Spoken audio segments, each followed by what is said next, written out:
Welcome back to LePodcast episode 58. As always, you're here with Hoop, Saney, and the infamous Easy Huncho. Today we're talking about the Lakers as they're surging in this 3-game win streak.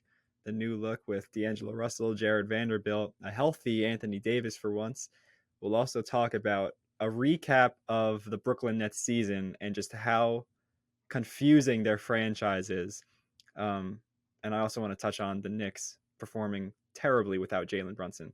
But before we do any of that, Saney, you had something you wanted to say. And also, I didn't tell you this, Saney, but I have a quick intro segment I came up with on the fly that we forgot to mention in our preparation. So I want to talk about that. But say what you have to say. Well, I'm definitely excited for that. But I'm gonna keep this short and quick and simple. This whole weekend, so we're recording on a Sunday night. Saturday and Sunday, I think Hoop, how many hours did we spend? Maybe 8, 9, like straight, just like tedious editing, sitting down, getting everything prepped. He did a lot of the technical work. I was sitting in the background making little stickers for our Discord. But so we created a Discord server, and when I say Discord server, I don't mean just some lame, oh, you join it, you just talk in it. No, I mean Doors Burke lets you know when we tweet. Discord server. Like I went X mode on the bots and all the cool stuff. We spent a lot of money on it too. Like we got the premium bots. We did the server boost. I don't even know, man. I'm a boomer. But yeah, we poured a lot of money into it, and we made a really cool Discord server. It's gonna be in our link in our link tree. It'll be in our bio. Link in our bio to all of our socials, our personals, and the LePodcast social as well. We're going to be super interactive on there. We really hope that if you're a fan of this podcast, you join, because I want to start being more interactive. I know you guys do as well with the fans. And a big reason, a big motivational factor for that was because Spotify introduced this new feature, or maybe it was always there and we just started using it, where you can like leave like how you felt about the episode after the episode is, or after you finish listening to it, and you can like vote on different polls. And I started to notice them. I didn't even know they were the thing, and I started to notice people were leaving little comments. I'm gonna read one out loud. One that was one of my favorites. Ian Cobb, great episode. Seriously, chill but serious at the same time. Have been listening since episode 17, and I've loved every minute. Keep up the good work. Like That's that the was goal, you took man. time out of your day. Chill, you took time out of your day. Serious. Oh, in England, very entertaining. Listen to every episode. All three of you are great. And ZZ, let's go Commanders. Hey, let's go Commanders. My day, man. I like this. For real. W episode. Like, I'm just reading some of these. If you take time out of your day to leave one of those, thank you. I wanted to give a quick shout out. And from now on, whoever leaves comments on the episode that is recorded before this one, I will take a second at the beginning of each episode now to show, gratitude and thankful. We're thankful, we're grateful, and to be more interactive with you guys, because I know this is the only way we can be interactive with the Spotify Q&As if I like mention it in the next episode. We made the Discord server. We're really active on it. We're going to do live shows on it, shows that won't show up on the Spotify, but it'll be like an open court type of episode where we'll literally just drag people in randomly and just let you guys give a take, and we'll just all start debating, all start talking ball. It'll be a good time. Yeah, he's making this out to be a cute little community center, which it is. But also, if you want smoke, you can now get it. You can come get it. As long as you're respectful in terms of you don't mention my mother, you can say whatever your heart desires. But we're going to continue with the episode. I don't want to bore you guys with all this stuff. Please join the Discord. It took me countless hours to make, and I would love to see you there. I literally spent all that time for you guys to come. I'm going to have to drop out of school soon because I have not taken a look at any education in a very long time because of this podcast. But it's okay. Fire though. Like, make it worth our while. Yeah, really quick. I mean, I've never been a part of a Discord server like that, and it's always portrayed as this like nerdy, hangout spot. Bro, I was making these little custom emojis of like, for example, of course, I made one of Julius Randle with the crown. Like, I could use that now in our chat. And they got so like little funny. You could like get little. There's so many more coming. Like we haven't even like started. Like we just laid the foundation. We're gonna add so much video games. We could do all that stuff, man. And again, like I was laying in bed and Hoop tweeted something, and I got a notification from Doris Burke. Doris Burke let me know that we tweeted something. So yeah, definitely hop in. But I'm gonna lead us into our first segment. It's about the Brooklyn Nets. Oh yeah, right. You had your intro. I'm sorry. I apologize. We completely forgot in our prep time. No, we were talking about the Lakers and the Nets and the Knicks sucking, but Dillon Brooks What happened? Oh, we did forget to mention Draymond, him. what happened? You know what happened? It was literally Mavericks, a tale what happened? of two guys. It was literally a tale of two guys who did nothing but talk, and then the guys around them had to deal with their problems. It's like the little brother who starts a problem, and then the big brother has to step in. But it was two little brothers fighting, and then all the big brothers around them are like, well, shit, now we have to go play a basketball game because both of them didn't do it. Listen. If I were to say the winner of the beef, I'm not going to say Dillon Brooks because he won that game. I'm saying Draymond, obviously, because he's a 4-time champion. And I'm not expecting Draymond to do all that. To be fair, no, bro. I saw a quote that Draymond said. Hey, I don't like Dillon Brooks at all. I will be on the Warrior side when a Draymond. I'm not saying I'm not a fan of Draymond, but I don't side with them much because I'm a Thunder fan. But I will side with them on what Draymond said here. Anybody can win a game in March, and I agree with that. Like it's not that big of a. It wasn't that big of a victory, if I'm being honest. But both of them did nothing. And that was the funniest part of it. That was genuinely like, I was watching that game and I'm thinking like, they're going to start. All Dillon Brooks did was put his chin on Draymond. On the ball. He wanted Draymond to put shove the ball down his throat. I'm like, dog, pause, you want a hug at that point? Like, hey, yo. Like, I said pause, damn. But that's literally just what happened. Like, there's no other way I could put it. Dillon Brooks looked like he wanted to eat the basketball. Because he scored the basketball. It was super. It was very anticlimactic in a way. Yeah. Because I really thought, like, when I saw the game was over and Memphis won, I was like, did they really win? Was this really a win in Dillon Brooks's book? He went 1 for 7 from 3. Bro had a green light for no reason. Again, but like I don't know how you guys felt about it, but I'm just saying I think Draymond still wins the beef. I'd say it's not over. I'd say it's not over till the playoffs. That's all I'm saying. Because I do think I was upset because I'm rooting for Draymond, but Dillon Brooks had some moments that were like, oh yeah, like I'm actually about it in terms of his defense. He played well. He played cute. It was okay. At the end of the day, like I told you before, Draymond Green outplayed Dillon Brooks and simultaneously lost at the same time. I don't give a damn which way you want to put it. 16, 5, 7, and 3 from Draymond compared to 14, 4, and 6, 1 for 7 from 3 from Dillon Brooks. Mind you, let me read that back to you. Draymond had more points than Dillon Brooks on less shots. Dillon Brooks shot 15 times. Draymond shot 6.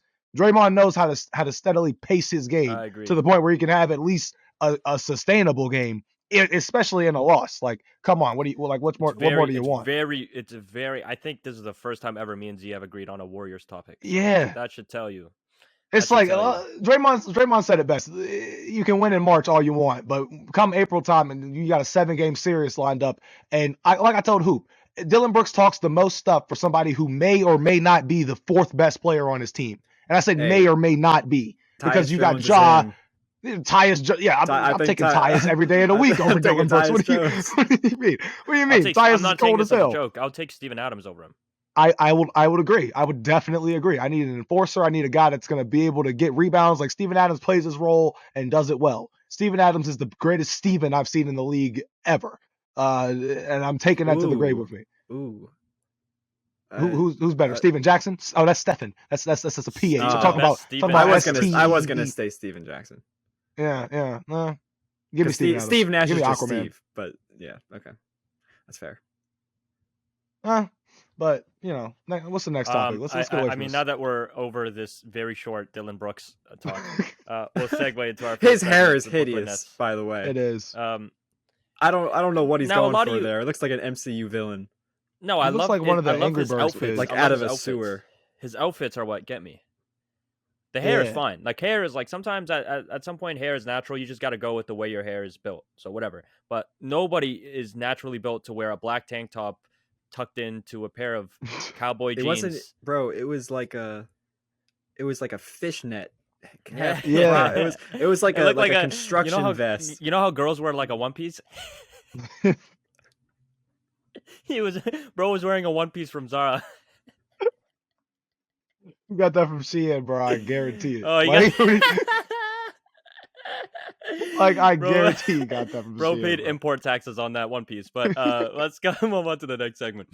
So a lot of you might be thinking, why are we talking about the Brooklyn Nets? This is a very random topic. And we're not really talking about the Nets, more so Cam Thomas and the weird season he's been having with this weird team.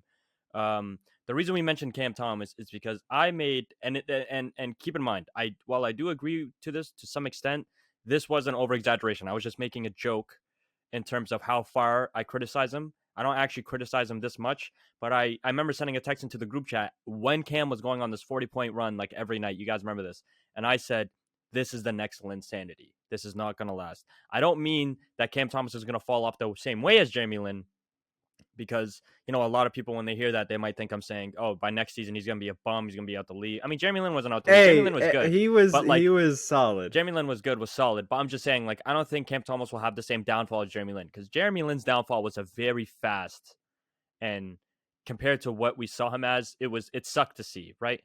But the reason I say Cam Thomas gives me Linsanity vibes is because while I did see the talent and the skill he had as a player, to me, he does not play winning basketball.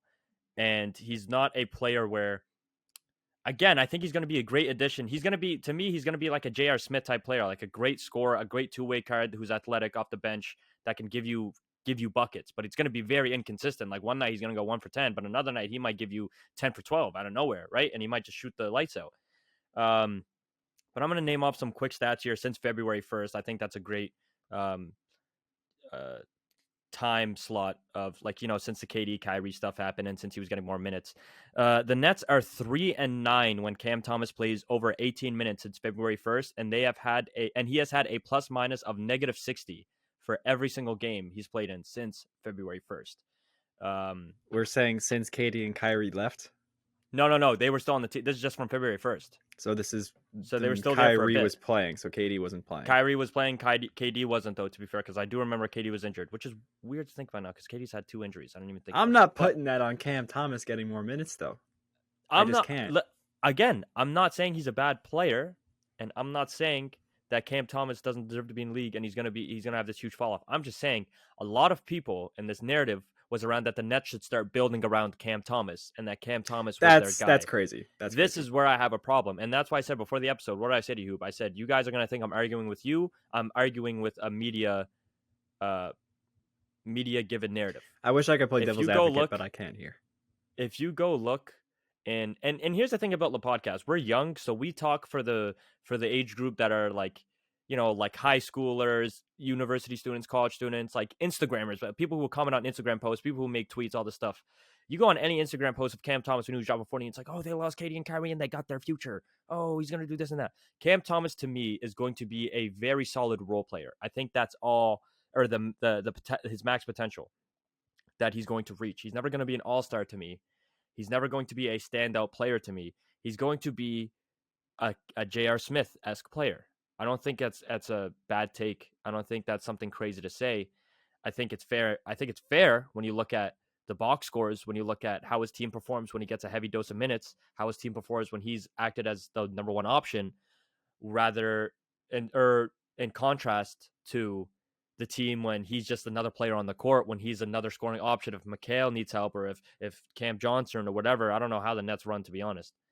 But when he gets less touches, the team does better, and he does better to an extent. He does better. But I don't know. What do you guys have to say about that? See, Oh, you want to go? No, you got it. I'm gonna be. I'm just gonna say that. Oh yeah, I feel you. Okay, I'm just gonna say this quickly. See, when it comes to players like Cam Thomas, and I'd say players like Cam Thomas, being that he's 21 and in his sophomore year, right? So like for me, the way I judge players, if you will, in terms of their trajectory or projection, is what I kind of see when they're showing me all of these great glimpses and these great flashes, right?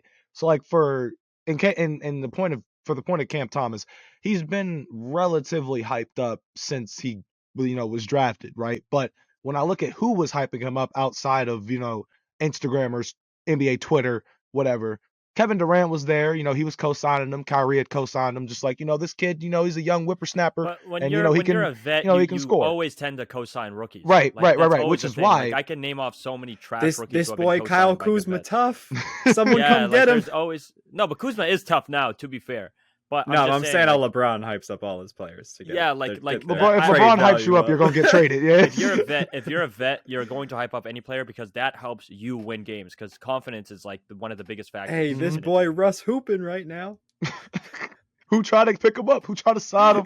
Bro got a for sale sign on No, the but back. here's of the it. thing: vets hype up their players in order to gain confidence and win games. LeBron hypes up his players so GMs think that they're worth more, and and the value of their what they could get in return goes up. You see like Joe Tsai or Mark Cuban or Steve Ballmer just like, hey man, LeBron said he's good. We got to go get him, right? Like, what do you mean? No, but back to Cam Thomas on a real note. Like, I see the potential. I see like the flashes. I see all of these things of somebody who can be one of those guys who can have a hot night where he's dropping 35 plus, 36, maybe a 40 bomb here and there. The potential's there on the offensive side for me. The defensive side, I can't really like analyze that yet because I can't trust someone who is at the age of 21 compared to if they're at the age of 27, 28, and they can really reach their, defensive prime, offensive prime, and max out on their abilities with what they can do, especially in the case of the Brooklyn Nets, because with Brooklyn, it's like they're dysfunctional to a point of 2 months ago we were talking about Katie and Kyrie, and now we're talking about Mikal Bridges and Spencer Dinwiddie and the new look Nets and who's the new guy that's going to be like who they build around. Are they really going to build around the 21-year-old, or are they going to build around Mikal Bridges and Cam Johnson now? It's just really hard to dissect this team in the direction in which they want to go. If they want to go the Cam Thomas route in general, I don't really know. I don't know. Here's a cool quick fire fact. Just before hoop starts, Mikal Bridges, since he got traded to the Nets, has averaged more points than AD, Jokic, Paul George, and James Harden. Good Lord. That's cherry picked, but still impressive. To be fair, when he goes, like they've been winning games when he plays well. So. No, he's hooping. I'm just saying that was a very ESPN stat. But with Cam Thomas, I was very excited. I think we definitely talked about him on the pod because I had made a video on my page a year ago saying that he was already good. He just needs the minutes to prove it. And when he went for 40 bombs every night, he got minutes. I was like, I was right. I was victory lapping and all this. I said he had all-star potential. Maybe that was a reach. Maybe it wasn't. The reason why I think he's different from one of these spark plugs off the bench is that he is like a polished 3-level scorer in that as a 21-year-old, he's already really comfortable in the mid-range, and he also gets the free throw line a lot, which is not something that I think of in a J.R. Smith or a Jamal Crawford. Like when I think of Cam Thomas, I think of like an offensive engine more than a spark. Now his defensive liability makes it to the point where he's not an NBA starter yet. But when I saw him, there was like nothing on the court that he could not hit from a scorer's perspective. I think this whole role player bucket off the bench idea is like more embraced by a guy like Emmanuel Quickley. Now I'm biased because I've seen him a lot, but I think he's more that guy where he'll give you some threes, the floater, but he's not this whole, scoring package. And there's different guys who are valuable off the bench in that asset or that role, but it's kind of like a combo guard where he'll play the one or the two for a little while. Cam Thomas is more of a natural two. He's a decent playmaker. Quickley's a good defender, but I feel like Cam Thomas is too good of a scorer to be in that role. I feel like you're kind of like, limiting the ceiling of your team if you're keeping him on the bench. I think in order to use him, he needs to play defense. And if he doesn't play defense, he might just be someone who's like very volatile off the bench. But I think his ceiling is much higher than a lot of those bench spark plugs. Because even after he got less minutes, because I feel like he got less minutes more so because of you're getting Dinwiddie, and you're not gonna bench them for this 21-year-old who just played well for a couple of games. You're bringing in more established guys, so I'm not as worried about that. Also, the Nets are trying to win right now. They had this good a record. They're not going to blow up the team. They're not going to, Well, I agree with you there. But for me, I don't know what it is when I see him. It doesn't scream like all-star or star in the league. It screams, and this is not a diss. Like, especially in this NBA, it's so hard to be like established. It screams like 6 Man of the Year candidate for future years. It screams like a Malcolm Brogdon type, not same role, but same impact. Talent. Yeah, sure. like, you know what I mean? That's what I see in him. Or I like, for example, I don't put him on the same level as a guy like Jordan Poole. Jordan Poole is hella inconsistent. Mm-hmm. Sometimes he comes off the bench. Sometimes he'll go for 40. Sometimes he'll go for 2 on 14 shots. Whatever. That's honestly, I feel like I see him closer to a Jordan Poole than you guys. Really? Really? I in terms of what Sandy just said about with the Malcolm Brogdon comparison, like I understand it. I understand completely what he's saying, and I think from the way I'm interpreting it is like if I'm thinking about Cam Thomas in the next 5 to 10 years, which means that he's going to be in 26, late or approaching his early 30s, whatever. And I'm looking at the shape and I'm looking at the league as a whole.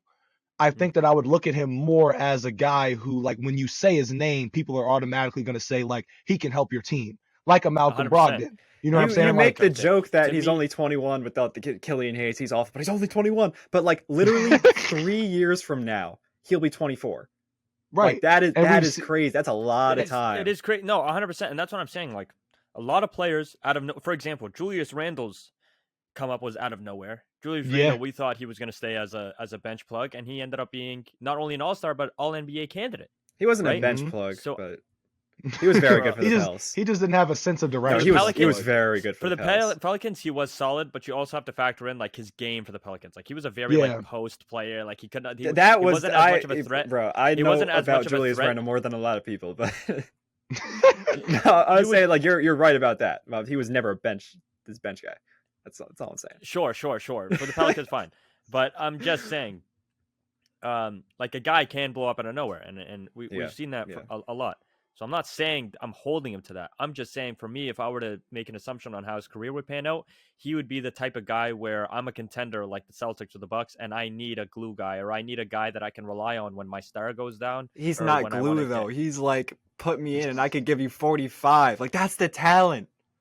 Bro, the talent is from the scoring. Man. Is from the scoring. I don't know, man. Like, because here's the thing: like you can have a good 3-game stretch, but then you look at other games and he's shooting like 0 for 7 in 25 minutes. One game, just like the other games. But that's not only one game. Like there's a lot of games. I'm saying over the course of this year, he has what 15 minutes a game. If on the year he's like he's on 11 like 44% points on shooting. 44, 39. Like that's 40%, good. 15 shots, 40%, 14 shots, 42.9%, 7 shots, 0%. Like it's a stretch. Like 8 shots, 25%. Like I'm reading this continuously, by the way. I'm just going down the game log. Like it's very inconsistent to me. And to me, that's not somebody who I trust day in or every night. If you're inconsistent like that, I'm not trusting you every night. That's my view. Once again, I'm not trying to say that Knicks should be playing to try to win games. Yes, but I just and I agree with you that he's young. So again, I can't say much. He's only 21, but I'm saying right now, and that narrative around him that he was this next big thing, I don't see him as the next big thing. I see him as a solid player for the league for years to come. I don't see him ever being an all-star. If guys like Jalen Brunson, if you can be at Jalen Brunson's level and not be an all-star at the guard position, Cam Thomas to me cannot or won't, or in my opinion, won't be an all-star. I'm not going to say he's never going to be one because again, I can't predict anything. And at the end of the day, who am I to judge? And I'm not judging, but I'm just saying there's a lot of talent that got left off that all-star spot and they didn't make it. So what makes me think that Cam Thomas will not only go over those guys, but also go over the guys that got picked? Yeah, it's a good point. It's a good point. Before we get into the Lake shows, and just since you said Brunson, the Knicks lost their last 3 games. We're recording Sunday night. I don't know if I'm going to watch the Knicks game against the Lakers. The Lakers are hot. The Knicks are ice cold. Julius Randle is showing signs of like fake fan relapse. Like, bro, I can't watch that. I can't.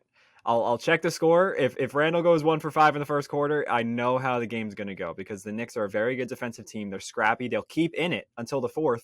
Josh Hart against it wasn't the Clippers, the game before. The Kings grabbed he had 14 total rebounds. I think 8 or 9 were offensive.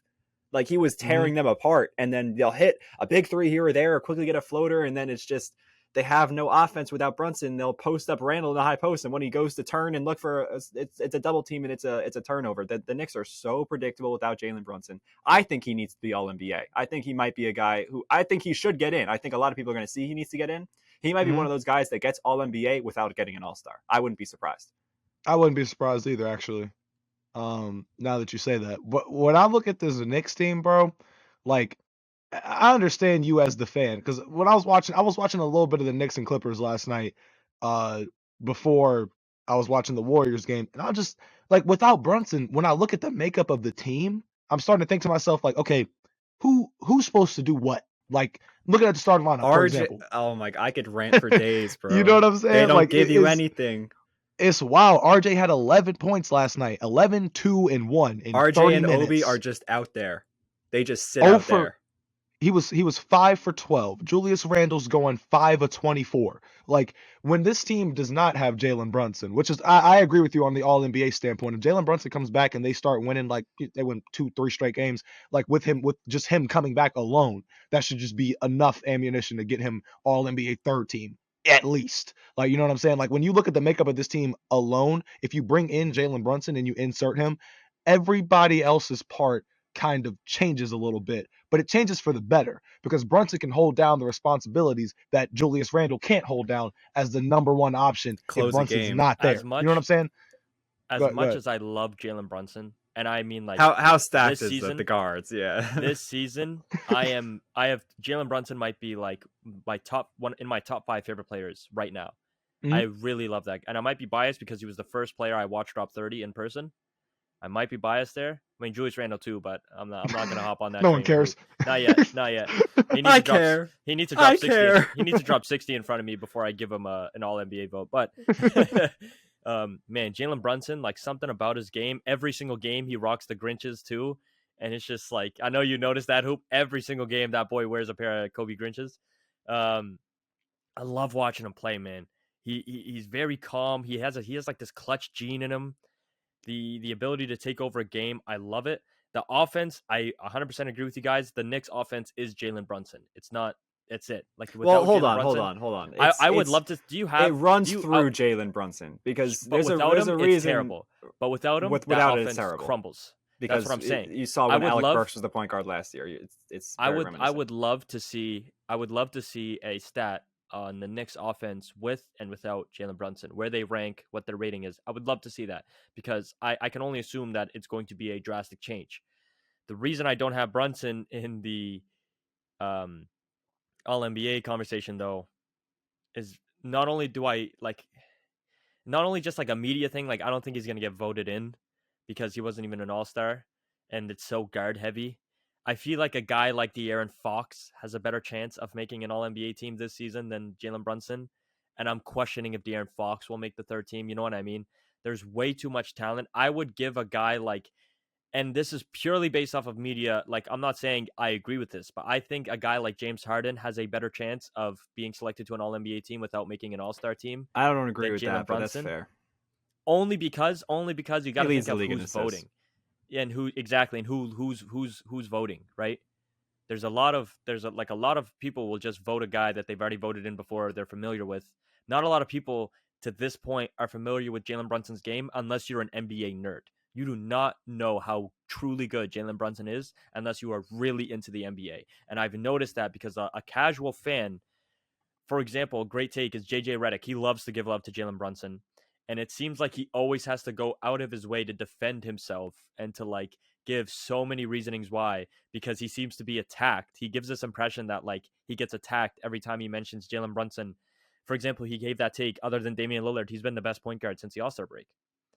That was a crazy thing to say, apparently. And even in our chalkboard, when I mentioned that, I don't know if you guys were in the chat, I was getting flamed.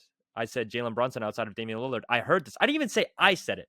I said I heard this. I said I heard this take. It was from JJ Redick that Jalen Brunson is the best point guard in the league outside of Damian Lillard since the All-Star break. Which personally, I mean, now I might give it to Curry because Curry came back from injury. At the time, it was a good take. At the time, it was a great take.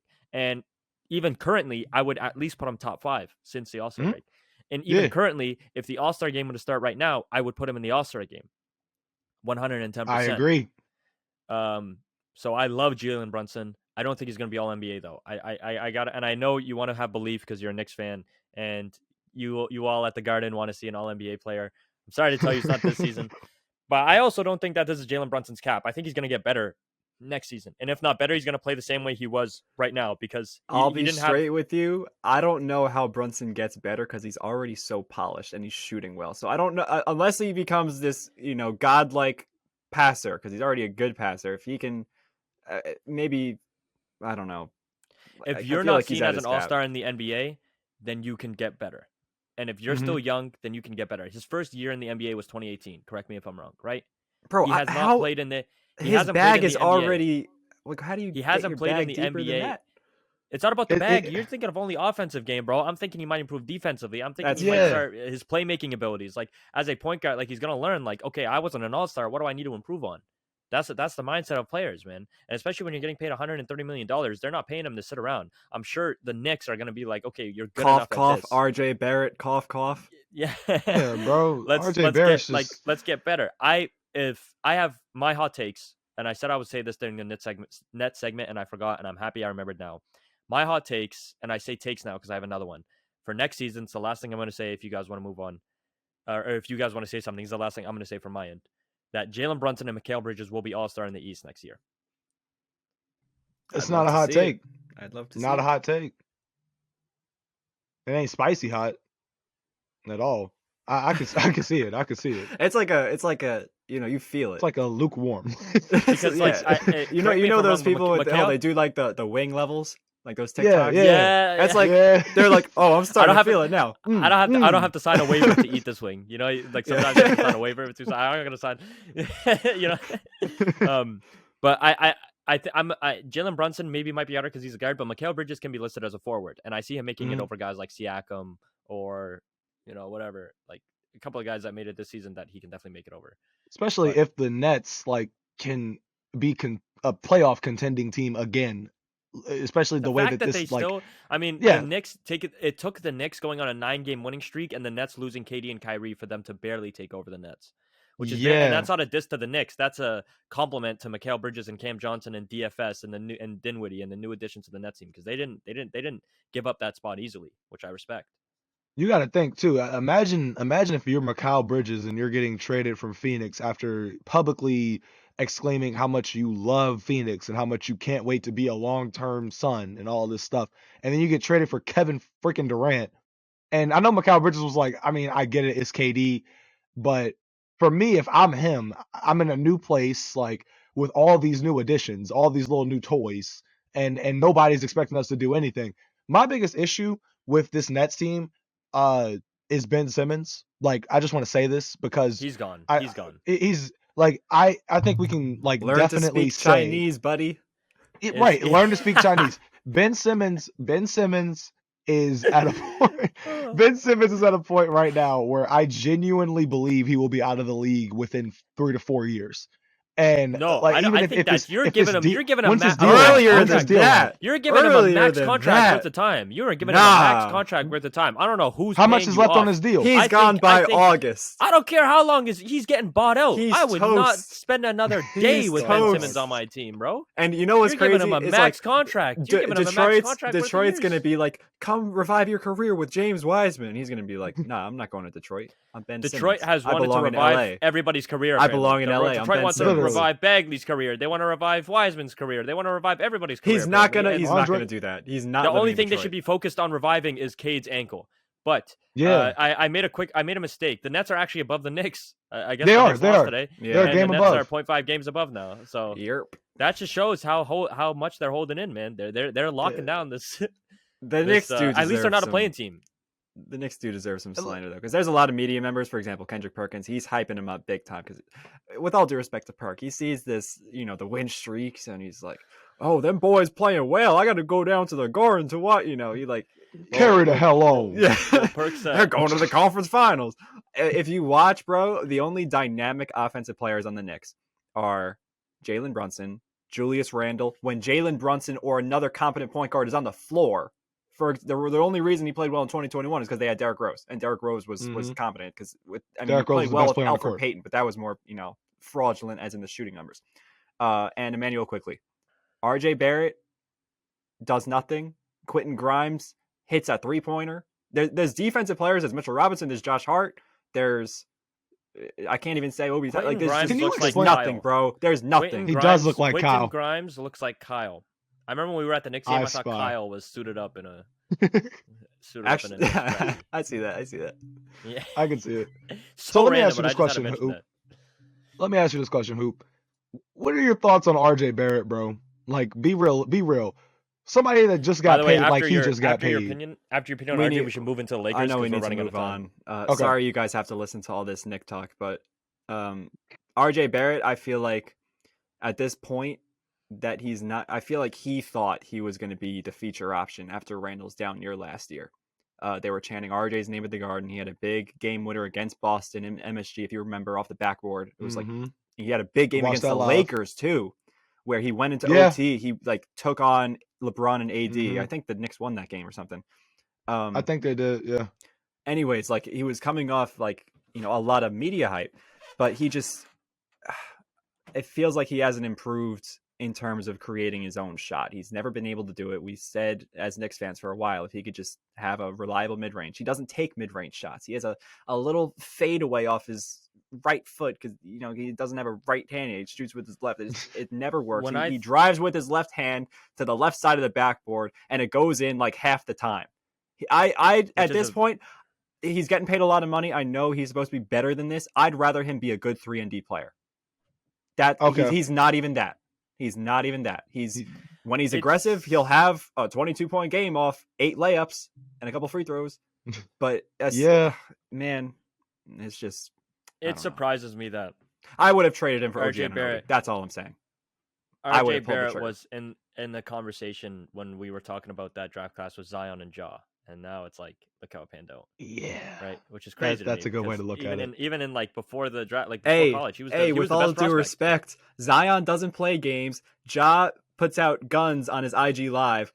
RJ Barrett plays NBA basketball. Could he be the best lottery pick? Could he be? No, I think it's impossible because Ja took his team to the playoffs, and I think Zion did too. What has RJ Barrett done? He plays NBA basketball. Yeah. Yeah, he also gets paid $130 million. But if we want to segue into the Lakers segment, how about Jared Vanderbilt? How about him? The Knicks also may have just gotten smoked by the Lakers when you guys are watching this, but how about them boys in LA? Yeah, they do play. All right, listen. All I'm going to say is, if you believe that the Lakers are doing good because Russ left, casual, fraudulent. You are fraudulent. Let me explain why, okay? Yes, Russ wasn't the best player on the Lakers. I know that. I know that. I know that. You think I don't know that? I do know that. To all the people that want to DM me on Instagram and remind me, and every time the Lakers play, let me know they got to win. I know. Believe me, I know. But listen, man, the Lakers, first of all, fleeced the Jazz for what they got in return for only giving up Westbrook. They fleeced those teams for what they got in return. Number two, you got Jared Vanderbilt, who gives you a presence in the paint because Anthony Davis is made out of Nature Valley bars, as who puts it, right? Damn. So you have a presence there, and then you also add 2 shooters in D'Angelo Russell and Malik Beasley, and then you also have Mo Bamba come in, and then you also realize that's 1/3 of an NBA team. You have a brand new NBA team. LeBron James hasn't even been playing. Now, I'm not saying they would lose if LeBron was playing. They were 3-0 when LeBron wasn't. So yes, I'm not saying that LeBron was the problem. I'm just saying they're winning games without LeBron too. Maybe Anthony Davis, by the way, Anthony Davis has been healthy. When Westbrook, how many games have Westbrook, LeBron, and AD played together? Seriously, I don't think they make up half a season of games played together. I don't think. The number has to be very minimal. I don't know the exact number, but I'm sure if I looked it up, it might be max 60, max in 2 seasons, max. Anthony Davis was injured. When he was playing in December, they were going off. Westbrook was on that team when Anthony Davis was playing. They were going off. Who else remembers this? Well, then what happened? What happened? Who could take a great guess at what happened? Anthony Davis had another injury.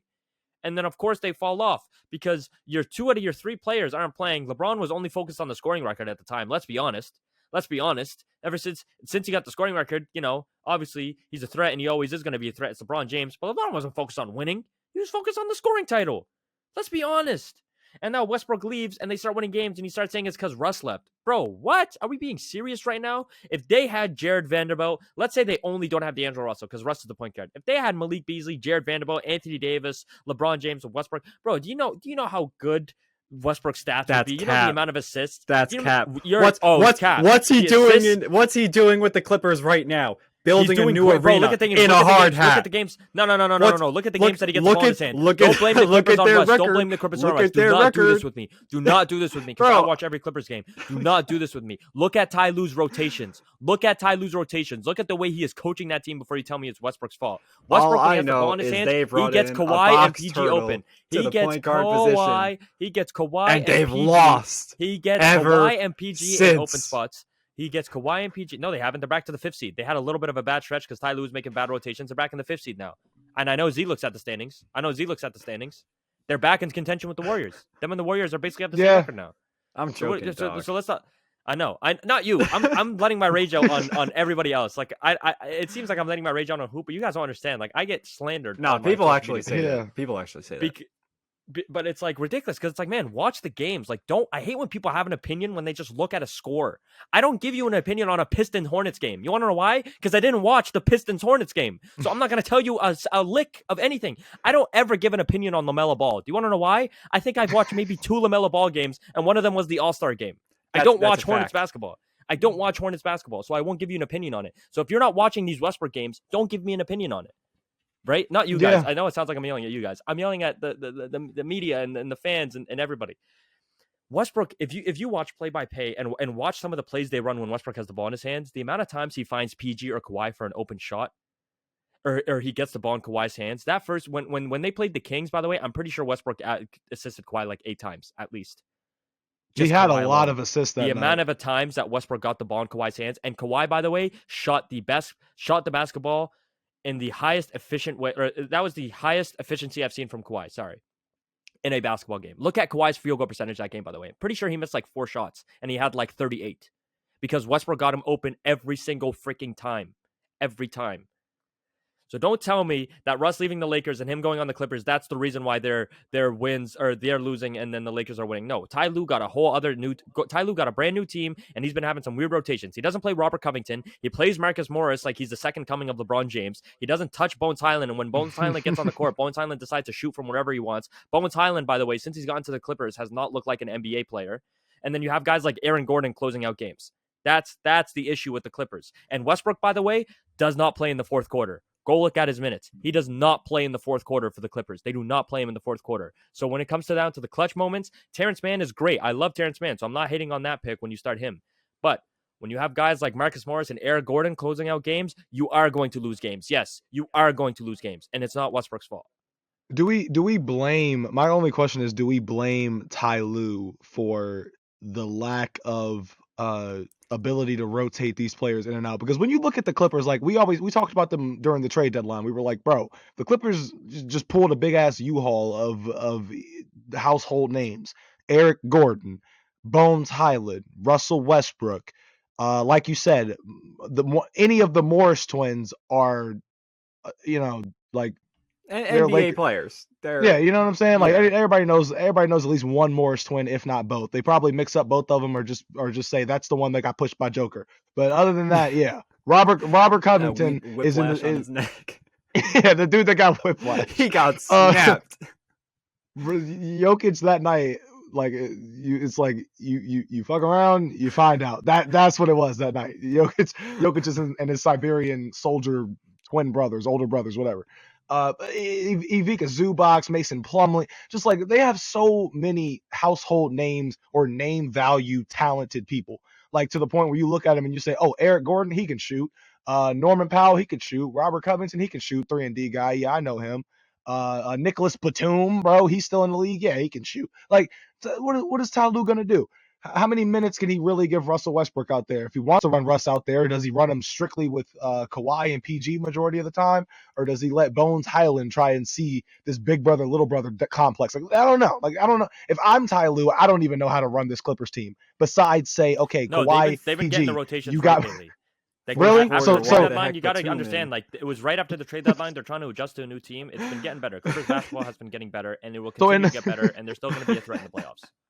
In the fourth quarter alone, I just want to know what they do outside of Kawhi and Paul George. Like, which big do they run with? Do they run with Plumlee? Because Plumlee's hitting a bunch of Plumlee's been knocking down his free throws since he got there. Like, I don't know. He's been playing pretty well. Russell Westbrook, it's a matter of if Russell Westbrook is like, I feel like you play Russell Westbrook, you would know if Russell Westbrook's like on fire or at a good tempo. Like, if he doesn't need to have a 35-point triple-double. Like, Russ can have a 20, 10, 15 type night. So I don't know how to orchestrate this team. I just don't know. But like you said, in the playoffs, like I got, a healthy Kawhi, you're straight. A healthy PG, you're straight. Like either way, it's gonna run through Kawhi and PG. They're like that's It's the best way I can put it. But I give Ty Lue the benefit of the doubt somehow, some way. Don't know how, but until he chokes it in the playoffs, because there's a lot of times you could tell. For example, Game 7, Boston, Milwaukee last year. That was a Budenholzer L. You can tell when it's a coaching L a lot of times. Like Brook Lopez, yeah, you're supposed to close out on Grant Williams, but no one's expecting him to do that effectively, let alone your own coach, right?